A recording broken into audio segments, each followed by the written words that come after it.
Okay, here we go.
Like I said every week, a good nigun never ends. So that one just keeps going. Okay. So welcome to everyone. Welcome to Katie and Zahava, and of course Aryeh, and my mother who's traveling and still has the time to listen to the lesson. Shakor to her. And to David, who watches every week and sends me corrections. Thank you for the corrections. David was my teacher when I was here in high school. Pretty amazing. We still keep in touch. Very special person, of course, Shena Batsheva and Yael and anyone else who's watching that I don't see their names here. Shalom Aleichem to you. So we're learning from Torah Hey in Likutey Moharan, which is the fifth lesson, the fifth Torah in Likutey Moharan, and we're slowly working our way through it. A long, slightly complicated Torah. But Baruch Hashem, because we've been doing this for so long, and we have the Otei Or, and we have Aryeh, we're able to figure it out between all of that. So, to summarize, and then to what I like to do these days in Ta'avi, Shalom Aleichem Ta'avi, is also read where we're going so that we don't get lost in the forest. So we started off b'chatzotzot v'kol shofar, the sound of the trumpets and the shofar on Rosh Hashanah. And from that, Rabbi Nachman says every person has to know that the whole world was created for them, and not just for you, but for everyone, which means that everybody has a unique role to play in the world, and you need to take your role seriously. And it means that you need to fill the gap in the world that can only be created by you. I've explained multiple times in the class that even if you don't believe in God and you don't believe in Rabbi Nachman and you don't believe in any of this idea that the whole world is created just for you can be understood logically. In order for anything to be created here, the pick from the guitar to be created, the whole world had to be created in order for this pick to be created. Meaning that the beginning of creation, all of the prehistoric period, all of ancient history, all the people born and died, all of the nations that rose and fell, everything in order for this pick to be created. Hi Taran. And if a pick, an inanimate piece of plastic, kal v'chomer, all the more so a human being, and all the more so a Jew. And so God created you for a purpose, and He says your purpose is to do your role in the world, whatever it is unique to you. And part of your purpose is to daven for other people. So I'm sure that everyone, at some time in their life, somebody has come to you and said, can you daven for me? Or even if they didn't, you've seen people that need davening for. And so Rabbi Nachman says you need to daven for them. And he says there's two types of davening. There's the davening before judgment, davening after judgment. The davening before the judgment, you're going to feel a certain level of joy, of lightness. The davening after judgment has been given in heaven, you're going to feel a heaviness. And you're going to know this because you're going to feel like your davening is not being effective. And so he says you have to daven in a roundabout way. You can't daven directly for the thing, you have to daven in a roundabout way. So for example, you're davening for somebody to get married, and you say, Hashem, please send a shidduch to this person or that person, and they're not getting married. And you say, Hashem, this person wants children, and in order for them to have children, they have to have a home. In order for them to have a home, they have to get married. So please, Hashem, send this person children. And in that way, you daven in a roundabout way for Hashem to help the person to get married. And then he talks about the crookedness in the heart. Akmumiyut balev shebalev. The crookedness in the heart. And now that's the section that we're getting into right now. And how to straighten the crookedness in the heart. And what the crookedness in the heart means that if a person was able to maintain their belief in Hashem from the time they were a baby till adulthood, they wouldn't have a crookedness in their heart. You know, when a parent is walking with their child, and the 3-year-old says, Tati, who put this tree here? And you say, Hashem. And the child says, that makes sense. But then the 13-year-old would say, what do you mean Hashem? Somebody had to plant that tree. Who planted the tree? And you think, the 13-year-old must be more sophisticated than the 3-year-old. But the truth is the 3-year-old is closer to the time when its soul came into its body, and its heart is not so polluted by the adult think of the world. And if you were able to maintain the level of emunah of a 3-year-old when you're an adult, you wouldn't have the crookedness in your heart. But because most of us are not on that level, and we have to work on it, so we have this blockage in our heart. We want to daven for somebody, but we can't reach the place of real faith and real joy in order for our prayer to be effective. And so he says you have to blow the shofar, but you have to blow the shofar, the sound of the shofar, the blast of the shofar, which is like a thunderous sound, but you have to do it through your davening. And that davening is going to reverberate in your brain, and it's going to be from the voice that comes out of your mouth, and that reverberation is going to straighten out the crookedness in your heart. That's where we got up to until now. So now we're going to continue. This is the section that we're going to learn now from the Kitzur Likutey Moharan, the abridged version, so that you'll have an idea where we're going, and then we're going to start slogging our way through this section. Liskot b'shleimut lebchinat ra'amim hanal, in order to merit in a complete way the thunder that we mentioned above. The thunder is the sound that you make from your davening. Basically, you get so inspired by your davening, you reach a place of reconnecting with Hashem, like on the level of a 3-year-old. In order to merit this, hu al yedei shemafnin hamoach mikol minei chochmot chitzoniyot umachshavot zarot v'hirhurim ra'im. How does a person do this? By turning away their mind from all kinds of external wisdom, foreign thoughts, or bad ruminations, he says here. Need another word for thoughts. Here, ruminations. So you got to make an effort. You have to turn yourself away from those thoughts. Ma'od tzrichim lizaher. And that last week, by the way, we talked about it. We went into detail in the footnote here, and Rabbi Nachman talked about staying away from philosophy and works, secular works that would separate a person from their belief in Hashem. And he made a note there, and he said, however, you want to learn engineering, go learn all the engineering you want. You need to get an MBA for your work, go ahead and do it. Whatever it is, I would recommend not to get a PhD in philosophy. If that's what you decide to do, maybe get a PhD in some other field. If you want to remain a religious Jew, you still might do it. There's a guy who davens at my notes getting his PhD in biblical criticism, which is pretty rare for a religious guy to get a degree in biblical criticism. and he's a pretty serious religious Jew. So it does happen, but not so easy. מאוד מאוד צריכים להיזהר לבנות את המוח מחוכמות חיצוניות ומחשבות זרות. You have to be very, very careful to turn your mind away from external wisdom and from foreign thoughts. מחמץ שלא יחמיץ את חוכמתו בחוכמות חיצוניות ותאוות. From the chametz, right? The chametz we know from Pesach.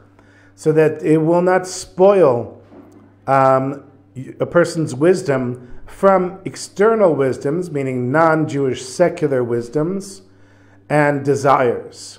Kihem mitamtamin u mitam'in mocho v'efshar lo lechaven betfilato v'efshar lo lismoach.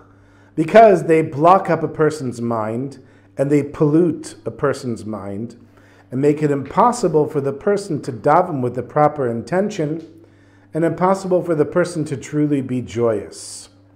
וגם צריך לשמור עצמו מאוד מאוד שלא יהיה לו יראה חיצונית. And the person has to be very, very careful. Also to keep themselves away from a fallen fear, from an external fear. And we're talking about like the fear of humans, the fear of authority, the fear of animals, the fear of thieves. All of these fears that we have, all of these things you can put upon Hashem if you're on the right level. You don't need to be afraid of them. Because a person could say, oh, Rabbi Nachman says, you have to have this level of awe of Hashem, of fear of Hashem. Well, I'm scared of animals and I'm scared of thieves. So isn't that going to help me because I'm scared of something? He says, no, these are the types of fears that don't help a person. On the contrary, they bring a person down. שלא יירא משום דבר רק מהשם יתברך לבד. Okay. רק מהשם יתברך. So, by the way, this was what apparently what the Baal Shem Tov's father said to him. The Baal Shem Tov, I think, was 10 years old when his father died. Both of his parents died. I think his mother died when he was born. His father died when he was like 10 years old. And his father said, his last words for the Baal Shem Tov were not to be scared of anything except for Hashem, which is Rabbi Nachman says right here. Shelo yira mishum davar rak me'Hashem yitbarach. It's a pretty high level to not be scared of anything except for Hashem. Not be scared of war, not be scared of corona, not be scared of not having finances, not be scared of loneliness, not be scared of disease. Only be afraid of Hashem. There's a TV series from many years ago called Band of Brothers by Steven Spielberg. It was really excellent. I showed it to my son Natan Chaim when he was probably like 14 or 15 because I wanted to give him a little education. This is a kid that didn't want to study anything. And he loved it. He watched it multiple times. It's a 10-part series. And they made another one about the Pacific. It's about World War II. They covered Europe and the Pacific. And in there's one character who was, these were all real people, retelling their stories, and they interview them at the beginning of each episode. You see, like, the actual people. There was this one guy, he was like crazy. He would go straight into the war, like nothing scared him. Bullets didn't scare him. Soldiers didn't scare him. He just did what he had to do, and people thought he was crazy. And there was one guy who was scared to death. He was always scared. He was scared to shoot. He was scared to do anything. And the guy who's scared says to the guy who's fearless, how can you be so fearless? I'm scared I'm going to die. And the guy who was fearless said, but I'm already dead. If I'm already dead, I don't care what they do because I'm already dead. If you're not fearing death, you won't be afraid of the bullets. That was his answer. And the guy miraculously survived the war. They promoted him and promoted him and promoted him. He didn't get injured and he survived the war. It's a crazy story. The other guy, he got shot and he died. So that's the level of not being scared. And that we don't need to do that, thank God. Most of us don't need to do that in an actual war. There's people in Gaza that have to do that. But we can go through life by not being scared from anything except for Hashem. כי על ידי יראות חיצוניות אי אפשר לכוון בתפילתו ומונע השמחה. By having external fears, not real fears, meaning the only thing you need to fear is to fear Hashem, it's impossible for a person to daven properly, and it prevents a person from being joyous. V'ikar lishmo mocho shelo yachmitz, shelo yeharher behihurim ra'im b'ta'avot. Okay, I'm going too far here.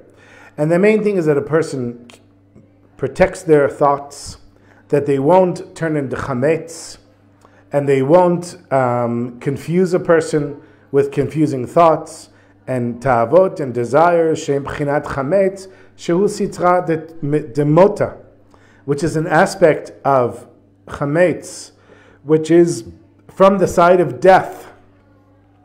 Right? A person can be physically living, but not be living. There are many people that they're not really alive. There's a story that I tell in Sukkot of this. What was he? He was a Karliner Chassid who was super happy all the time, and the wealthy guy lived across the street was miserable at the time. And the angel of death comes to take the wealthy guy, and the Chassid says, "Don't bother with him. He's already dead.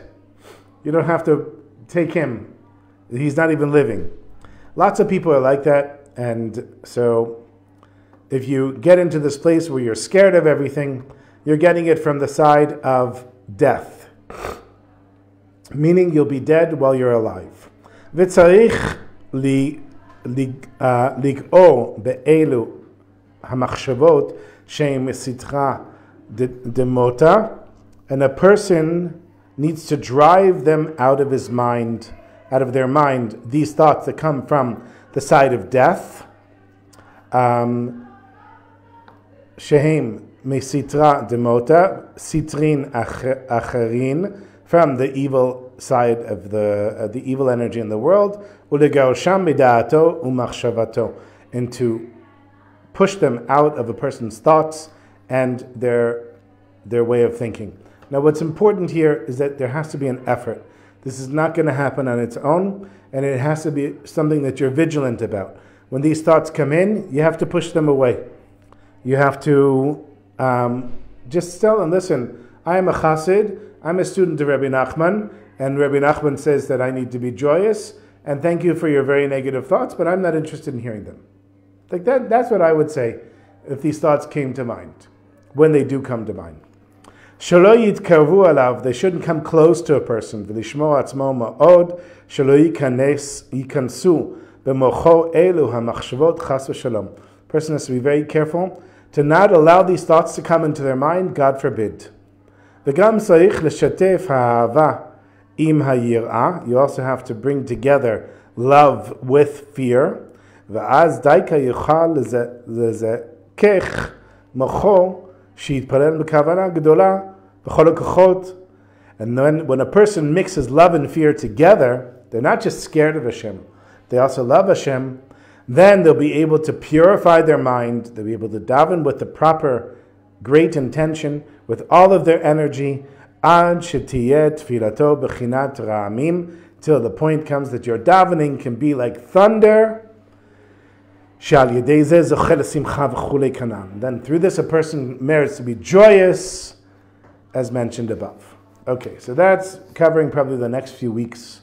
We're going to learn Likutey Moharan. That was a long introduction. But next week I hopefully won't have to read all that, because we'll remember it, of course. Okay, so now we're continuing where we left off. We're going to go now a little deeper into what Rabbi Nachman said, what I just read before. After Rabbi Nachman explained that the sound that a person brings out during their davening, with koach, with strength, it penetrates the mind, and it creates thunder in a person's mind. And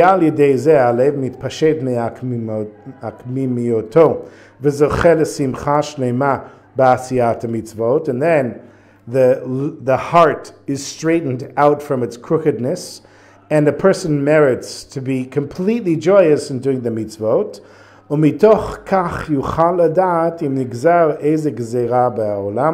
And when a person's on this level, they can know if there was a judgment passed upon the world, whether it's Shana, Nefesh, V'chulei, whether it's on a year, a person, or a certain, I don't remember what the third one was, I got to look that up. And so he will explain שכדי שיהיה לכל תפילתו כוח לעשות רעמים במוחו, in order for a person's davening to be so strong that it'll be like thunder in their mind, צריך שיהיה יראה שמיים. A person has to have a fear and awe of shamayim, of heaven.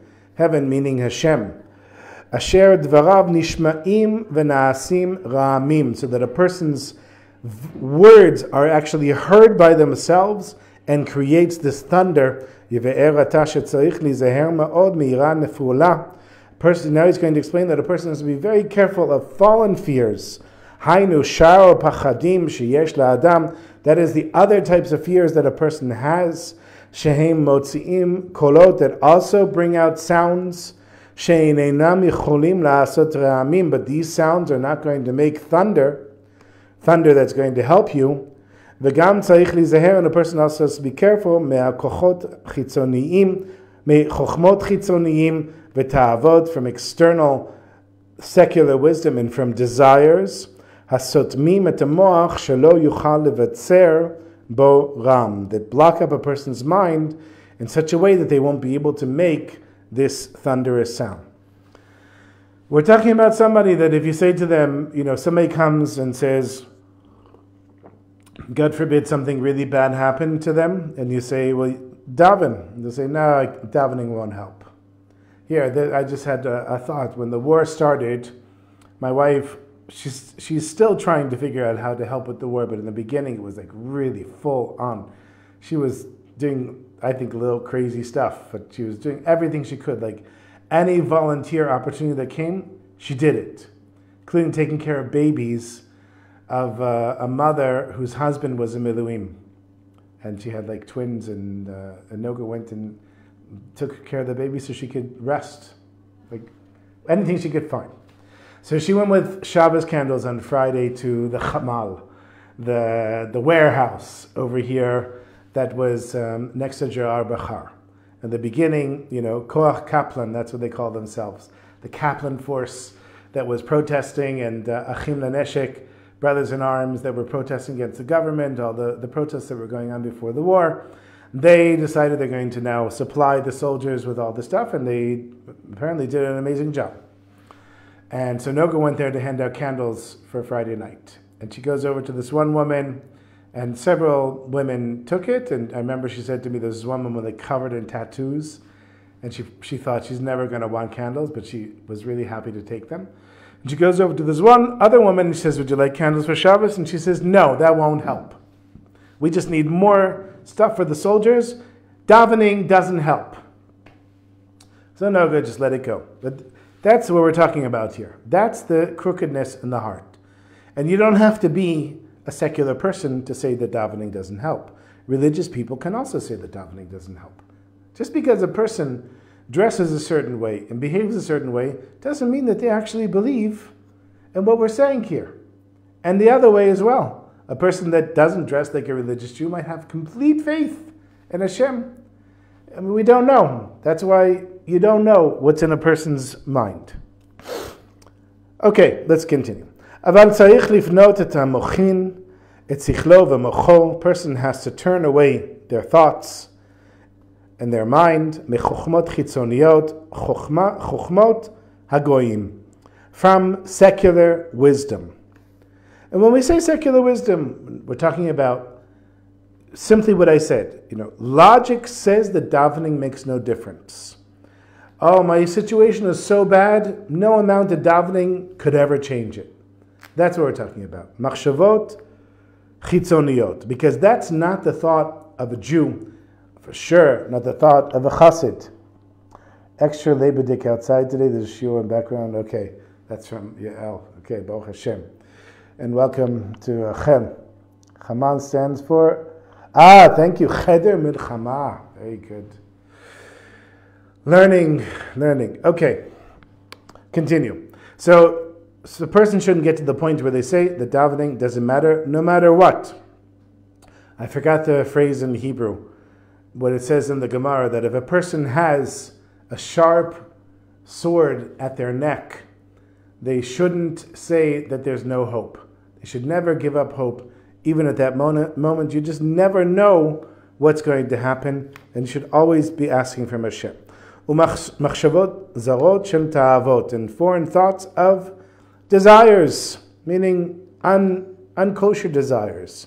Hainu mechametz, that is from chametz, shehu yachmitz et chokhmato bechokhmot chitzoniyot ubeta'avot, that a person will pollute, they'll make unkosher their thoughts through this way of thinking. Ki kshehen memalot et mocho, when a person's mind is filled with secular thoughts and not thoughts connecting them to Hashem. Kamo tficha shel hachametz, this is like the rising of the yeast in the chametz that's causing the bread to rise. Shehu kinoi leyetzer hara, which is a nickname for the yetzer hara. That's on Pesach we have to get rid of the chametz. We have to get out all of the pride and the gaiva and the haughtiness. Naseh mocho satum. This is what causes a person's brain to be blocked up. Shalom techaya.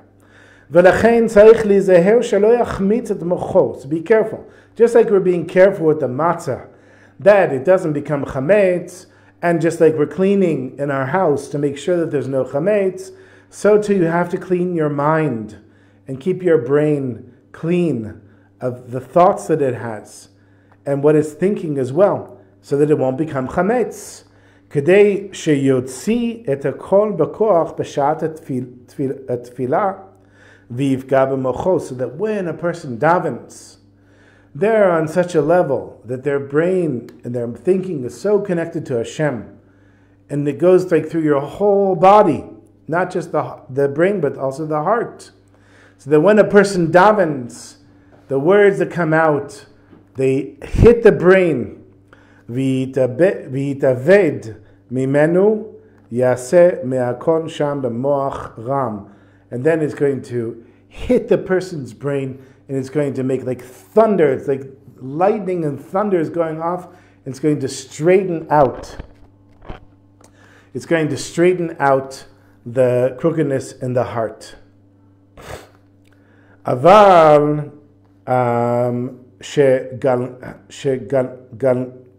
hamoach atum, but when the brain, I guess, in the head is blocked, malei v'satum betumah, filled with impure things, kitafchu sham machshavot chitzoniyot, because it arose there foreign secular thoughts, v'ta'avot, and desires, kamo chametz, just like chametz you leave. So as a person that bakes, I can tell you, when I make the sourdough bread, I take a little bit of starter, really like that much, and I can put like 2 kilos of flour on top of it. You mix it, there's nothing there. But in the morning you see little bubbles coming out. That's the chametz. If you let it sit there and bubble, you're going to get chametz. Here, so many governments let Hamas sit there and bubble, and look at the chametz we got in Gaza. Just like we had to take care of that immediately. You have to take care of thoughts that come in, negative thoughts, immediately. Azai mocho atum kamo shekatuv, and then the person's brain is blocked, like it's written li'inyan malachot asorot, regarding forbidden types of work. V'nit matem bam, they were blocked up, I guess. V'darshu Chazal, our sage of blessed memory, said, al tikrei nit matem ela nitamtem. Don't read that they I guess they were forbidden, but rather that they block up. Ki ha'avera metamtemet, because a transgression, timtum, is like a dullness. It makes your thinking dull. Azai ein kolo nishma, and then the person is going to say words of davening, but it's not going to reverberate in their brain. Ki ha'moach malei v'satum betumah, because the mind is filled and blocked with impurity, impure thoughts. V'lachen ein kol tefillah nishma sham. Then a person's davening, the voice that comes out from the davening isn't heard in their brain, in their mind. Sheyaseh ra'amim, that it should make the thunder, hamoridim nozlim me'amoach le'asher halev, that bring down some type of liquid from the brain into the heart, to straighten the heart, v'lo yachol yitpalel b'kavanat halev, and a person won't be able to daven in a proper way. V'gam yishmo hamitpalel b'kol u'b'koach et yirato, and a person has to be careful of their thoughts. A person also has to be careful of their awe and fear of Hashem. Shemimenu totzaot hakol ki yirah hi belev. That's where the awe and the fear is coming from. You have to protect your thoughts, but where is the davening? The davening is coming out of your heart. I mentioned before that I went to Mekubal. His name is Rav Meshi Zahav. I don't know how he's doing. He should be healthy. I haven't seen him in many years.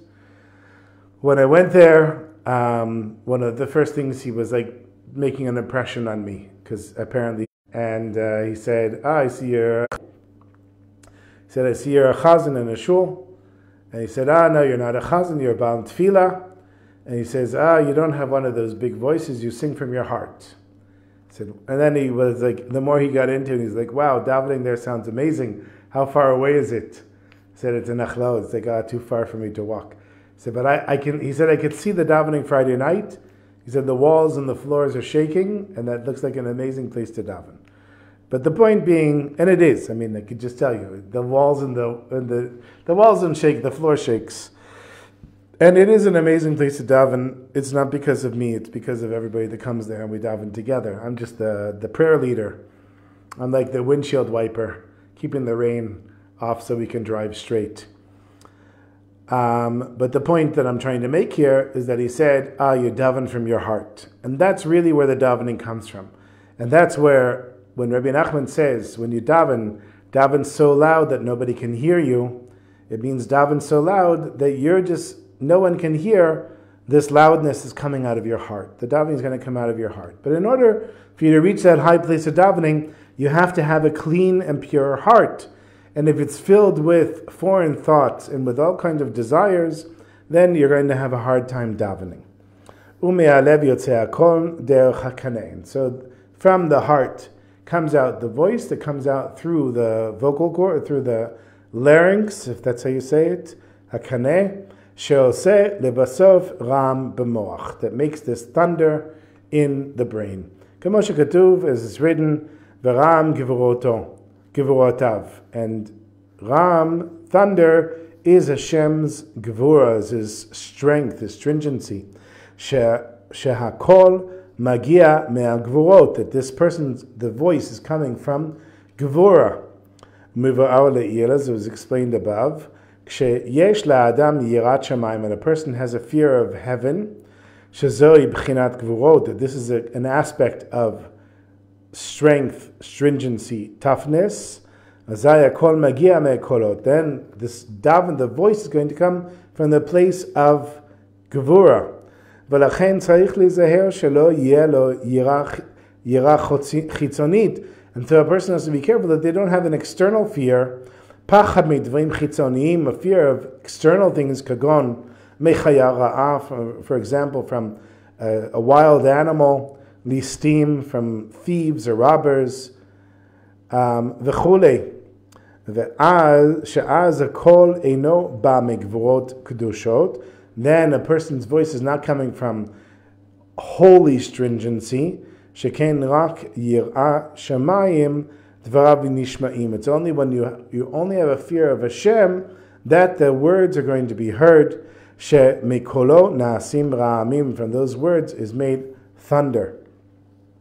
V'zeu shamu chazal. This is where Sage of Blessed Memory said, Im ein chokhmah ein yirah. If a person doesn't have wisdom, they don't have fear. V'im ein yirah ein chokhmah, and if a person doesn't have fear, then they don't have wisdom. Ki ha-chokhmot chitzoniot v'ha-yirot chitzoniot, because the external wisdom and the external fears, tluyot zo bozo, are dependent upon one another. Right? If a person starts to get anxious about one thing, it leads to being anxious about another thing, and another thing, and another thing, and those thoughts are just going to bring a person down and down and down, And that's how the Yetzer Hara works. That's how he brings us down by saying, oh, you're not good at this and you're not good at that. And on top of it, look at this how you're a failure. Look at that how you're a failure. And nobody likes you here. Nobody likes you there. And before you know it, you say, what's the point of even keeping Torah and mitzvot?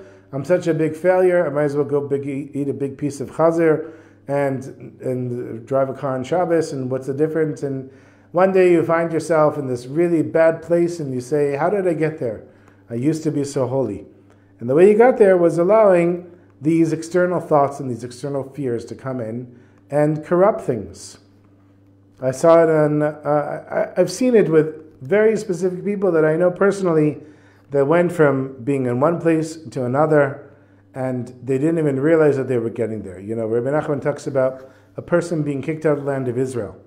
And he says, how does that happen? I don't think I'm going to be able to finish this section here. Maybe I'll finish it really quickly. He says, it happens that a person says, oh, I can make more money in America. So they go to America and they start making a little bit of money and they do this and they do that and then they get married and then they have kids and then they have a house and their business gets a little bigger and then their kids grow up and they don't want to marry Jews and they don't want to speak Hebrew and they don't want to be connected to Israel. And they're embarrassed that their parents are Hebrew-speaking immigrants, and the person says, how did this happen? That's how it happens. That's how a person gets kicked out of the land of Israel. And the same thing, how do we reach a place of not being connected to Hashem in the same way? And so you have to be vigilant. You have to be careful. Okay, so I want to finish in really just a few minutes and tell a story. So I'm going to go through this last paragraph very quickly. So these things, they all come from the aspect of Gevurah. And when one is damaged, the other is damaged. And sometimes, לפעמים מתגלה הפגם קודם ביאה חיצוניות, ומחמת שאי אפשר להשמיע קול רם, מחמת זו נטעם השכל. So basically, when a person's mind is blocked up by external ways of thinking, not kosher Jewish ways of thinking, they're not going to be able to reach this place of davening. And sometimes, just a second here, so the only way to get this, to straighten your heart, and to get the voice to come out of your heart, through your throat, out into your mind, is by knowing im ein chokhmah ein yirah. Meaning that if you don't have a kosher way of thinking, you're not going to have a proper fear of Hashem, which means you're not going to be able to reach a place of properly davening, you're not going to be able to straighten out your heart, and you're not going to be able to reach a place of real joy. Anybody who falls to, there are chemical addictions for alcohol and drugs, but there are also people that are not chemically addicted, they're just depressed from life, like they're sad from life, and so they escape into those things. And that's im ein chokhmah ein yirah. If you are not trying to straighten your heart and get the davening out in the right way, then you're going to end up in places that you don't want to be. Okay, now he's going to bring a text proof here. And I'm just going to summarize it for you. It says, when Shlomo HaMelech, King Shlomo, married Bat Paro. So he married one of the daughters of Pharaoh. Just blows my mind, right? King David's son, Shlomo, who built the Beit HaMikdash, he marries the daughter of Paro. Now, Egypt was like the world headquarters of idol worship. So you're marrying the daughter of the king of idol worship. And he brought idol worship into the land of Israel. And he brought apparently 1,000 musicians to play for her. And this was what some type of idol worship was done by bringing these 1,000 musicians. And it says here that the angel Gabriel took kaneh, na'at kaneh b'yam, took a big reed and stuck it in the sea. Va'ala alav sarton, and then some type of reef or fossil grew on top of it. Va'alav nivne kerach gadon shel romi. I might not be understanding the Hebrew exactly right, but it says upon it was built a great pillar of Rome. She Hirchivu lebasof et Yerushalayim, which in the end it brought to destroying Jerusalem. So this is his text proof for this. He's saying kaneh. Kaneh is a reed, but kaneh is also the, I forgot how you say it. Windpipe. Windpipe, is that what it is? The windpipe. And that's where my voice is coming out, and that's where the davening is coming out. And he says he's bringing this as a proof that if you're not careful, what comes out of your mouth and what thoughts that you're having, you can bring the destruction of the Beit HaMikdash, just like Shlomo did unintentionally by bringing idol worship into the Jewish people. Okay, that's where we're going to stop and tell you the story. That's a summary of what he says. That you get the idea. So there's a story of a guy. What's his name? Okay, his name was Reb Shimon. Doesn't say his name. Reb Shimon. This is a story told by Rabbi Elimelech Biderman, who's, if I'm not mistaken, he's a well-known speaker here in Jerusalem. So there was this guy, Reb Shimon, and he ended up living here in Jerusalem. And when he was a young man, he was living in Lublin.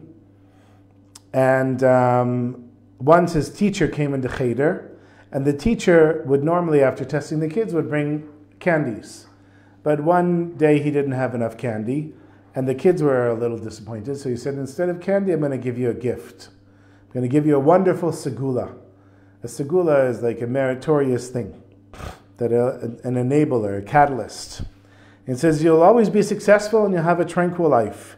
The segula is to say Birkat Hamazon, grace after eating bread, to say it with a siddur, and to say it with kavana, to say it with intention. And that's something I need to work on myself, because whenever I say Birkat Hamazon, especially at work, I can just do it as I'm working. I'm on the computer, I'm like saying Birkat Hamazon. I've got to like really get myself away and focus on it. So he says, this is the gift that I'm giving to you. And this guy, Reb Shimon, he decided to take this to heart. And when the kids would go off and play, he stayed in the Cheder and said Birkat Hamazon. And it was a few years later that the Nazis invaded invaded Poland. And before he knows it, Reb Shimon is standing there in line, being selected by the Nazis. The ones that went to the left went to die, and the ones that went to the right were able to live. And he was very young, and he was short, and he knew that he was going to be sent off to die. And he stood up really tall, and he tried to stand on his toes, and they sent him to the right, and he was able to continue living. And he said that was in the merit of Birkat Hamazon, of saying Birkat Hamazon. And as he's waiting on the next line, they're asking everybody, what do you do, what do you do? And he doesn't know how to answer. And the guy behind him says, tell them that you're a cook and I'm your assistant. So he gets to the front of the line. They say, what do you do? He says, I'm a cook and this is my assistant. They say, great, to the kitchen. And so he got to eat, even though he was in a concentration camp, he was in the kitchen and he got food. And he said, this is in the merit of Birkat Hamazon. And when he was in the kitchen, he was very careful. If he didn't have enough time to say Birkat Hamazon, he wouldn't eat any bread. He'd only say, eat the bread, if he had time for Birkat Hamazon. And one day, one of the Nazis sees him in the kitchen, and he wasn't so happy that this Jew had it so good.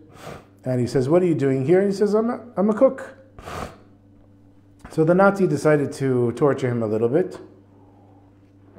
Takes him outside. He shows him this area that's filled with big rocks. And he gives him a little shovel, little tiny shovel, like a little pick shovel. And he says to him, you have 2 hours to dig a trench here, because the Russians were attacking and the Nazis were digging trenches to avoid the attacks. And he said, I'll give you 2 hours. If you don't dig a trench here, I'm going to kill you and bury you here on this spot. And so he turned his eyes to the heavens and he says, Hashem, because I've been saying Birkat Hamazon all these years, you've saved me. Please save me again. And a group of Nazis came by and they see this young guy with a little shovel trying to dig a pit where all these rocks are, and it was nearly impossible to do. And they took some rotten vegetables and they threw it at him. And the whole area there is covered like with tomatoes and cabbage and all kinds of onions and potatoes and all kinds of things. And a few minutes later, there was a jeep of Russian prisoners of war that were captured by the Nazis. And they didn't feed them very much. And they're looking at this Jew standing surrounded by all these vegetables. And they say to him, Jew, we want your food. And he says, everybody stand here next to me, and I'll tell you what you need to do in order to get this food. So they all jump out. He says, you have 2 hours to dig a trench here, and if not, you can't take my food. So there was a whole group of Russian prisoners of war, and they also had shovels with them. They very quickly, within half an hour, dug the whole trench. He told them, take all the food. They took all the food. And when the Nazi came back and he saw this, he said, you know, I knew that your God takes care of you, but I never imagined that a miracle like this would happen. And Reb Shimon, many years later, he said that was the merit of him saying Birkat HaMazon. And he said he merited to move here after the war. He got married, had children, married off all of his children, and never needed to go into debt, all in the merit of Birkat HaMazon. So Be'ezrat Hashem, we should have that merit as well. All we have to do is remember to say Birkat HaMazon. Not so hard. Say it just slowly with Kavanah. Be'ezrat Hashem. Okay, Yashar Koach to everybody. Play a little nigun, and then continue next week. Be'ezrat Hashem, Be'simcha. La la la la la la la la la la la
everyone.